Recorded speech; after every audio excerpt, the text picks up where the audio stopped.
Fan outrage. Two words a creator never wants to hear. And yet, it was happening.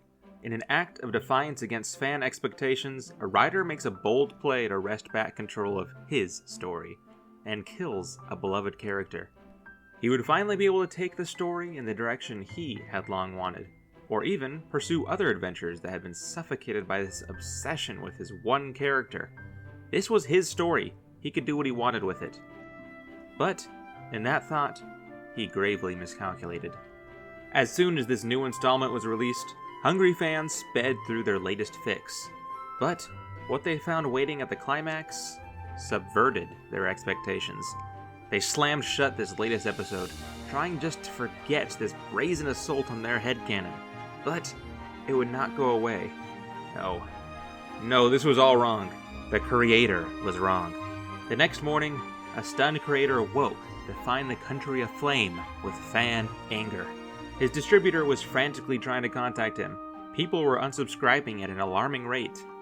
The news reported fans all across the country wearing black armbands, and even veils to mourn the death of their beloved character. And then, when the creator checked his messages, all he found were seething attacks on him for destroying the object of their affection. The creator collapsed in his chair, his own feelings of indignance, confusion, and shock washing over him in spasmodic intervals. It was a crude reminder of how he had decided to off his spotlight-stealing character.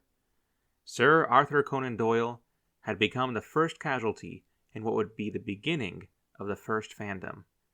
That of the detective, Sherlock Holmes.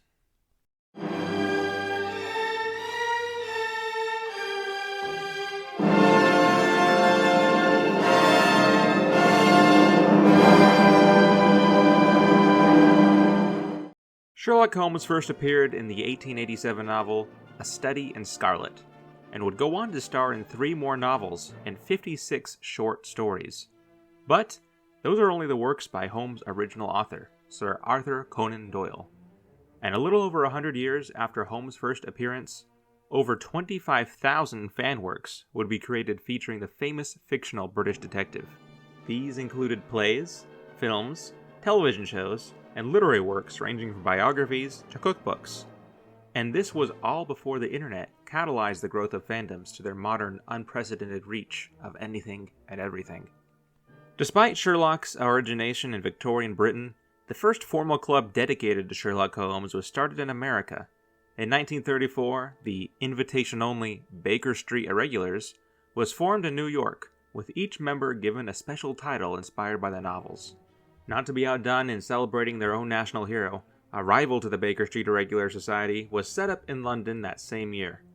A steady stream of in-person clubs would follow all across the world, with Japan opening its Sherlock Holmes Club in 1977, Australia a club in 1985, and India in 2001, to name a few. Besides the usual brew of fandom activities common today, ranging from short stories to fan art to cosplay, a common thread in Sherlock Holmes societies is to play what is known as the Sherlockian game. The activity is centered around creating a unified timeline of Sherlock Holmes and Dr. Watson's adventures. The aim is to resolve certain anomalies or contradictions that pop up between stories. To give just one example, in A Study in Scarlet, Watson says that he was wounded in the shoulder while serving in Afghanistan, while in The Sign of 4, he claims the same injury is in his leg. Some societies go as far to claim that Sherlock and Watson were real men, and try to place them in Victorian society of the day. The word canon, often used in all fandoms today as a way of labeling stories that are officially from the work's creator as opposed to fans, and, therefore, are the common base for all fan works, originated from the Sherlock Holmes fandom. It was originally a joking reference to the reverence to which some scholars have dedicated to the research and critique of biblical canon, to that certain fans give Arthur Conan Doyle's detective works. Ironically enough, the character which made Doyle so famous was treated with some ambivalence by his creator. Doyle never liked Sherlock as much as his die-hard fans, although he was aware of his popularity. In 1891, Doyle wrote of his experience writing Sherlock through several stories. He said, "It struck me that a single character running through a series, if it engaged the attention of the reader, would bind that reader to that story. Clearly, The compromise to the serial novel was a character which carried through, and yet installments which were each complete in themselves. This format of writing harkens towards the modern episodic format of most television shows. Still, despite finding winning formula of using the same character through many different types of stories, Doyle's preference was historical fiction, and for him, Sherlock was just a modern serial novel. So, in order to discourage his publishers from asking for more Holmes, he raised his fees for writing Holmes books. To his surprise, though, they were more than happy to pay. And so, he kept writing, asking for more money each time to where he was one of the best paid authors of the late 19th century. Eventually, despite the cries of even his own mother that he simply mustn't kill Sherlock Holmes, Doyle did so, sending Holmes over the waterfall in the grip of his nemesis, Professor Moriarty. This led to the national outcry described in the intro, and this had been a shock. Never before had such collective passion been shown towards a novel. But Doyle was adamant on pursuing other avenues, and did not write about the detective for 7 years.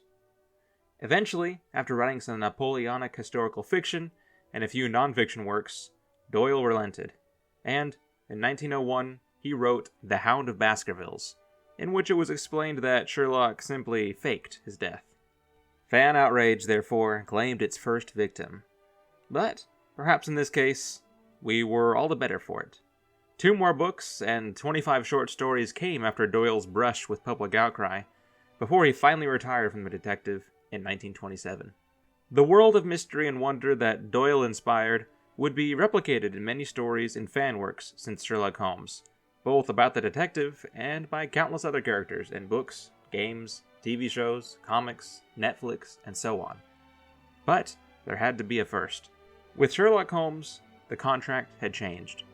Before A Study in Scarlet, novels were not seen as something that were supposed to cater to a reader's wishes.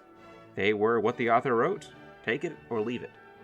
But with Sherlock Holmes, readers became so invested in the world of Holmes mysteries that they began to think that they had a claim to the world too. Who was the author to ruin their fantasy? Thank you all for watching. I hope you enjoyed. I'm trying to get a history story out every week or so now, so if you like to hear these tales, please subscribe. And let me know in the comments when a creator ruined one of your favorite stories.